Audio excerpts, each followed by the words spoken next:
Nga pyetjet që i kam bërë vetes time në fillesat e kërkimit të dijes. Si ka mundësi që Allah më ndëshëm të shkon kaq rënd robën për shkak të shirkut? Për idhujtarin. Për idhujtarin. Si ka mundësi që ndëshkon kaq rënd? Inna Allah la yaghfiru an yushraka bihi wa yaghfiru ma duna dhalika liman yasha.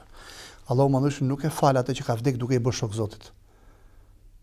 Por gjithçka tjetër veç shokvurjes e fal. Pra kush ka vdek me igrimci iman, pa i bërë shok Zotit, Allahu më ndëshëm po do e fal edhe e fal. Pasi me nëse ka vendosur me ndëshkuar në xhenem, për shkak të mëkateve në fund e fal. Përveç atë që ka vdekur duke i bërë shok Zotit. Pse? Si ka mundësi me? Fund ka bërë shok Zotit. Ai që i ka bërë shok Zotit, do të thotë me fjalë që ka bërë këtë mohim të madh, ka mohu këtë të vërtet kaq të madhe, bukur, me fjalë pra, përfitoi atë që shpjeguam deri tash ne.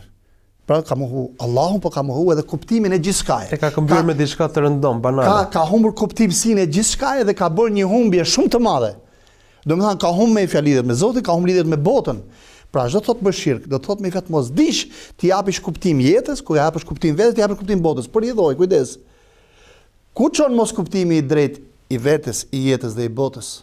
Në ndërtim jo të saktë marrëdhënieve, me veten, me jetën, me botën. Por jedhoj, katastrofat që shkakton shirku, nuk është çështë kështu shirku, është shirku i zgjedhje personale. Shirku ashtu siç fjala la ilaha illallah rrezaton në çdo qelistë të ekzistencës dhe të jetës, sepse Allahu është Zoti i gjithçkaje. Tamam? Unë besoj Zotin të tillë dhe njoh të tillë. Por jedhoj gjet atë kuptimin e vetes të botës dhe të jetës. Por jedhoj kush është fryti i tauhidit? Ndërtimi i marrëdhënieve me veten, me jetën, me botën mbi bazë të tauhidit.